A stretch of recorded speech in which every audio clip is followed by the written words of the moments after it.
السلام علیکم دوستو، وائلڈ ہسٹری میں آپ کو خوش آمدید۔ دوستو، آج کی ہماری ویڈیو ترکی کے مشہور شہر استنبول کے بارے میں ہے۔ اس ویڈیو میں آپ استنبول کے بارے میں بہت سی معلومات جانیں گے جو کہ آپ کے لیے بہت مفید ہو سکتی ہیں۔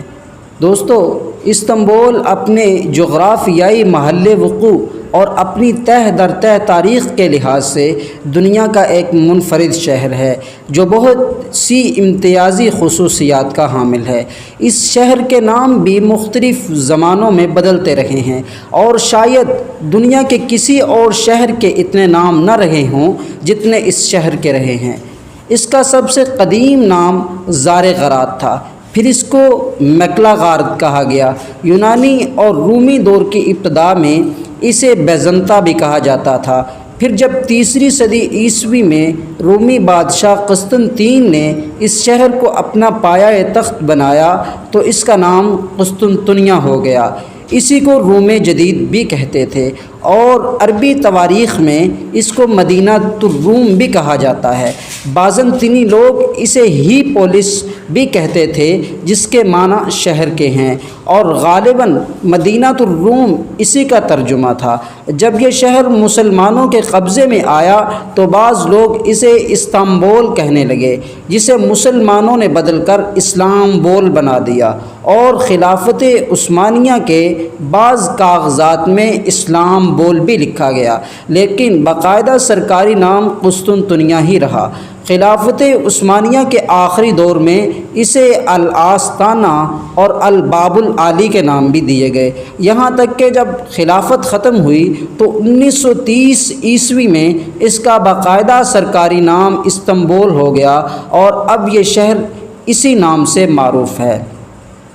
دوستو، تاریخی اعتبار سے اس شہر کو جو اہمیت حاصل رہی ہے، کہا جاتا ہے کہ روم اور ایتھنز کے سوا کوئی دوسرا شہر اس میں استنبول کی ہمسری نہیں کر سکتا۔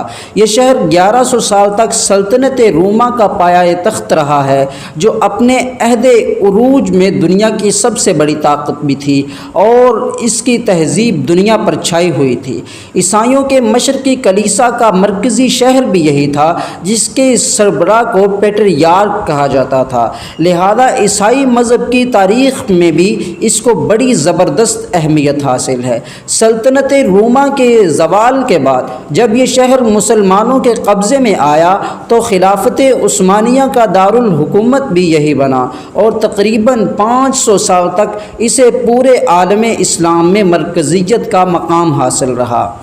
جب سے رومی بادشاہ قسطنطین نے تیسری صدی عیسوی میں عیسائی مذہب قبول کر کے اس شہر کو اپنا پایہ تخت بنایا تھا، اس وقت سے اس کا نام قسطنطنیہ ہو گیا تھا، اور یہ بیک وقت بازنطینی سلطنت اور عیسائی مذہب دونوں کا اہم ترین مرکز بن گیا تھا، اور اس کی یہی اہمیت تھی جس کی بنا پر حضرت صلی اللہ علیہ وآلہ وسلم نے اس شہر پر جہاد کرنے والے لشکر کو مغفرت کی بشارت دی تھی۔ حضرت انس کی خالہ ام حرام بنت ملحان رضی اللہ عنہا حضرت صلی اللہ علیہ وآلہ وسلم کی رضاعی رشتہ دار تھیں۔ ایک روز آپ ان کے گھر میں دوپہر کے وقت سوئے ہوئے تھے کہ اچانک بیدار ہوئے تو آپ کے چہرہ مبارک پر تبسم تھا۔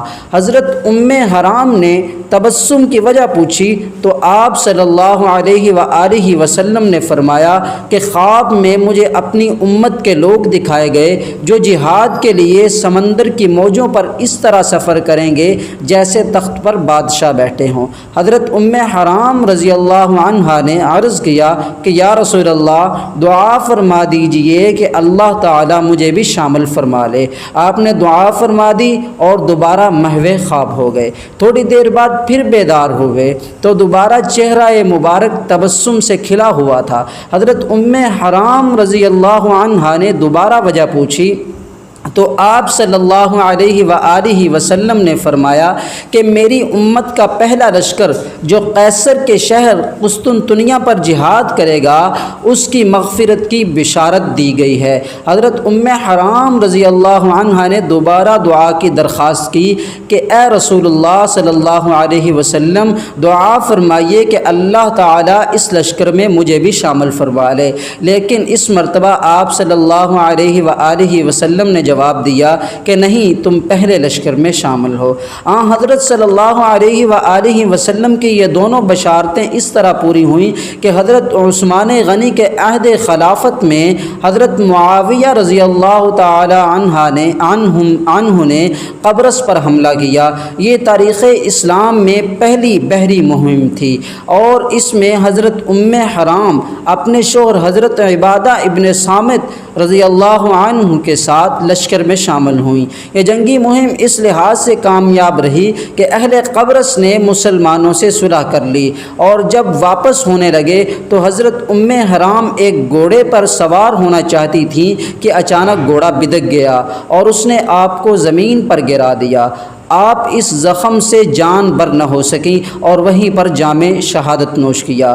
اس کے بعد جب حضرت معاویہ رضی اللہ عنہ خلیفہ بنے تو آپ نے اپنے بیٹے یزید کی سرکردگی میں قسطنطنیہ پر پہلا حملہ کیا۔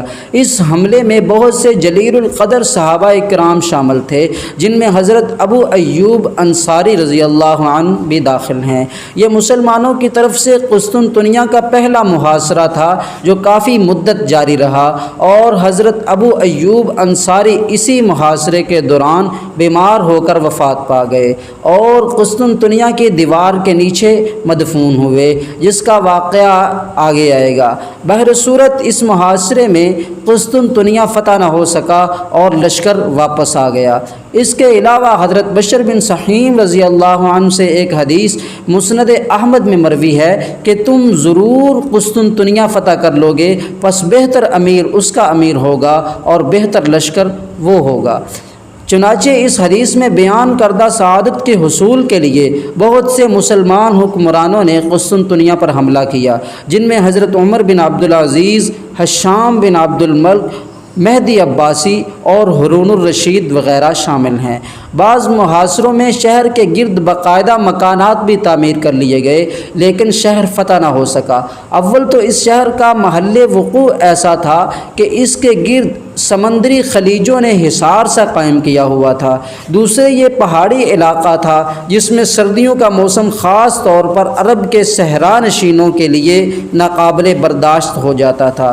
تیسرے اس شہر کے گرد یکے بعد دیگرے 3 فصیلیں تھیں، جن میں 170 فٹ کے فاصلے سے مضبوط برج بنے ہوئے تھے۔ ہر فصیل انتہائی مستحکم تھی اور پہلی اور دوسری فصیل کے درمیان ایک ناقابل عبور خندق بنی ہوئی تھی جو 60 فٹ چوڑی اور 100 فٹ گہری تھی، اور اس لحاظ سے یہ قلعہ دنیا کا سب سے مستحکم اور ناقابل تسخیر قلعہ سمجھا جاتا تھا۔ چوتھے، عیسائی دنیا میں قسطنطنیہ کو جو سیاسی اور مذہبی مقام حاصل تھا، اس کے پیش نظر اس پر آنچ آتی دیکھ کر پوری عیسائی دنیا اپنی جان کی بازی لگانے کے لیے تیار ہو جاتی تھی۔ ان وجوہ سے مسلمانوں کے یہ بیشتر محاصرے شہر کو فتح نہ کر سکے۔ بعض سلاطین کے زمانے میں اہل قسطنطنیہ خراج دینے پر تو آمادہ ہو گئے، لیکن شہر فتح نہ ہوا۔ سلجوقی ترکوں کے زوال کے بعد جب سلطنت عثمانیہ قائم ہوئی اور اس نے یونان اور ایشیائی کوچک کے بہت سے علاقے زیر نگی کر لیے، تو عثمانی سلاطین نے یورپ اور بالخصوص قسطنطنیہ کی طرف توجہ کی۔ سلاطین آل عثمان میں سب سے پہلے بایزید یلدرم نے آس پاس کی متعدد جنگلی مہمات میں کامیابی حاصل کرنے کے بعد 1402 عیسوی میں قسطنطنیہ کا پوری قوت کے ساتھ محاصرہ کیا۔ بایزید اپنی شجاعت و بصالت اور جنگی تدبیروں کی وجہ سے یورپ کے لیے ایک صاعقہ آسمانی سے کم نہ تھا، اور اسی وجہ سے اس کا لقب یلدرم مشہور ہو گیا تھا، جس کے معنی بجلی کے ہیں۔ مگر وہ اس معاملے میں کامیاب نہ ہو سکا۔ بایزید کے بعد اس کے بیٹوں اور پوتوں نے بھی اپنے اپنے دور میں قسطنطنیہ کا محاصرہ کیا، لیکن ان کو بھی عین محاصرے کے درمیان عقبی بغاوتوں سے سابقہ پیش آیا، جن کی وجہ سے وہ کامیاب نہ ہو سکے۔ بالآخر اللہ تعالیٰ نے فتح قسطنطنیہ کی سعادت خاندان آل عثمان کے 7ویں نوجوان خلیفہ سلطان محمد فاتح کی قسمت میں لکھی تھی۔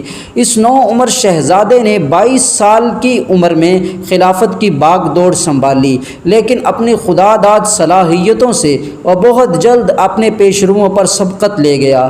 اس نے بڑی باریک بینی سے ان اسباب کا جائزہ لیا جو اب تک قسطنطنیہ کی فتح میں رکاوٹ بنے ہوئے تھے، اور اپنے تدبر، شجاعت اور اولو العزمی کے ذریعے جنگ کا ایسا نقشہ تیار کیا جو بالآخر فتح پر منتج ہوا۔ قسطنطنیہ چونکہ باسفورس، بحرۂ مرمرا اور شاخ زرعی یعنی گولڈن ہارن نامی سمندروں سے گھرا ہوا ہے اور اس کے صرف مشرقی جانب خشکی ہے، اس لیے اس پر کامیاب حملے کے لیے ایک طاقتور بحری بیڑا ضروری تھا۔ چنانچہ سلطان محمد فاتح نے 140 جنگی کشتیوں پر مشتمل ایک بیڑا بھی تیار کر لیا۔ ان تیاریوں کے بعد سلطان نے قسطنطنیہ کا اس طرح محاصرہ کیا کہ بری فوج شہر کی مشرقی فصیل کے سامنے پہنچ گئی اور بحری بیڑا آبنائے باسفورس میں پھیل گیا۔ قسطنطنیہ کا محل وقوع کچھ ایسا ہے کہ باسفورس کی ایک پتلی سی شاخ ایک سینگ کی شکل میں مشرق کی طرف جاتی ہے جو شاخ زرعی کہلاتی ہے، جس کو انگلش میں گولڈن ہارن بھی کہتے ہیں۔ قسطنطنیہ کی بندرگاہ اسی گولڈن ہارن میں واقع تھی، لہذا باسفورس سے بندرگاہ یا شہر کی جنوبی دیوار کے سامنے پہنچنے کے لیے گولڈن ہارن سے گزرنا ضروری تھا، لیکن اہل قسطنطنیہ نے اس گولڈن ہارن پر لوہے کا ایک بڑا زنجیرہ باندھ دیا تھا، جس کی وجہ سے کوئی جہاز باسفورس سے گولڈن ہارن میں داخل نہیں ہو سکتا تھا، لہذا محمد فاتح کے جہاز باسفورس میں محدود ہو گئے تھے اور جہازوں کے ذریعے بندرگاہ کا محاصرہ کرنے کا کوئی راستہ نہ تھا۔ دوستو، سلطان محمد فاتح کی کوشش یہ تھی کہ کسی طرح اس کے کچھ جہاز آبنائے باسفورس کے گولڈن ہارن میں داخل ہو جائیں۔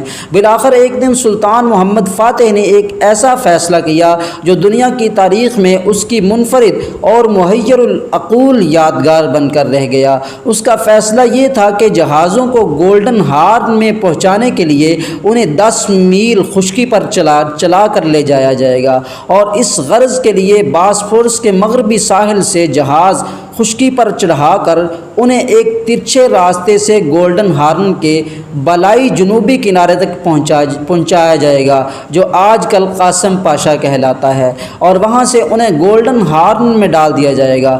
خشکی کا یہ درمیانی علاقہ انگریز مورخ گبن کے بیان کے مطابق تقریباً 10 میل لمبا اور سخت ناہموار اور پہاڑی اتار چڑھاؤ سے معمور تھا، لیکن سلطان محمد فاتح کی اولو العزمی نے یہ محیر العقول عجوبہ صرف ایک رات میں کر دکھایا۔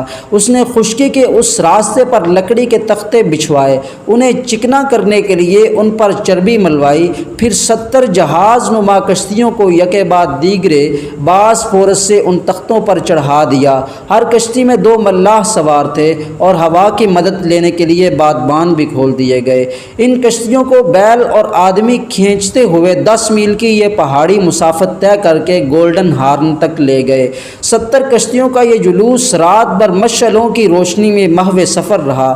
بازنطینی فوج قسطنطنیہ کی فصیل سے باسفورس کے مغربی ساحل پر مشعلوں کی چہل پہل تو دیکھتی رہی، لیکن اندھیرے کی وجہ سے سمجھ میں کچھ نہ آتا تھا کہ یہ کیا ہو رہا ہے۔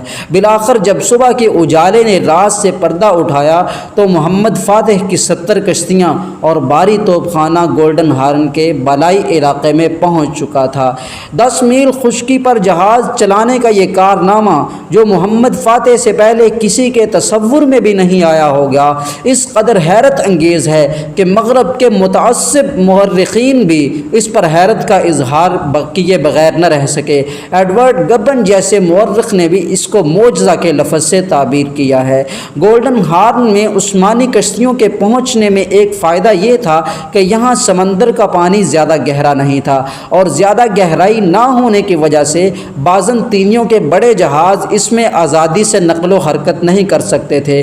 اس کے برعکس عثمانی کشتیاں نسبتاً چھوٹی تھیں، اس لیے ان کے لیے حسب منشا آمد و رفت میں کوئی رکاوٹ نہیں تھی۔ چنانچہ یہاں کی بحری لڑائی میں عثمانی کشتیوں کو غالب آنے میں کوئی دقت پیش نہیں آئی، اور بندرگاہ کی جانب سے بھی شہر کا بحری محاصرہ مکمل ہو گیا۔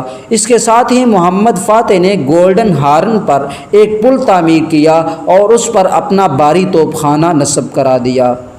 مشرق اور جنوب دونوں طرف سے محاصرے کی گرفت مضبوط ہونے کے بعد عثمانی توپوں نے دونوں طرف سے شہر کی فصیلوں پر زبردست گولہ باری شروع کی، اور 7 ہفتوں کی متواتر گولہ باری کے بعد دیواروں میں 3 مقامات سے بڑے بڑے شگاف نمودار ہو گئے، اور گبن کے الفاظ میں وہ فصیلیں جو صدیوں سے ہر دشمن کے تشدد کا مقابلہ کر رہی تھیں، عثمانی توپوں نے ہر طرف سے ان کا حلیہ بگاڑ دیا۔ ان میں بہت سے شگاف پڑ گئے، اور سینٹ رومانوس کے دروازے جو بعد میں توپ کاپی دروازے کے نام سے مشہور ہوا، اس کے قریب 4 مینار زمین کی سطح کے برابر ہو گئے۔ اب سلطان محمد فاتح نے 20 جمادی الاولیٰ 858 ہجری کی رات عثمانی فوجوں کے ساتھ آخری حملے کا حکم دیا، اور بعض روایتوں میں ہے کہ اس نے یہ کہہ بھی دیا کہ ہم انشاءاللہ کل ظہر کی نماز آیا صوفیہ کے کلیسا میں ادا کریں گے۔ حملہ مختلف سمتوں سے جاری رہا، لیکن زیادہ زور سینٹ رومانس کے دروازے پر تھا، جو اب توپ کاپے کہلاتا ہے، کیونکہ یہاں کی دیوار بہت مجروح ہو چکی تھی۔ خندق کو اوپر سے عبور کرنے کے لیے سیڑھیاں اور کمندیں ڈال دی گئی تھیں۔ دوپہر تک دونوں طرف سے آگ اور خون کا زبردست معرکہ جاری رہا۔ بازنطینی بادشاہ قسطنطین، جو اب تک بے جگری سے حالات کا مقابلہ کر رہا تھا، اپنے بعض انتہائی بہادر ساتھیوں کے حوصلہ چھوڑ دینے کے بعد مایوس ہو گیا، اور اس نے پکار کر کہا کہ کیا کوئی عیسائی نہیں ہے جو مجھے اپنے ہاتھوں سے قتل کر دے؟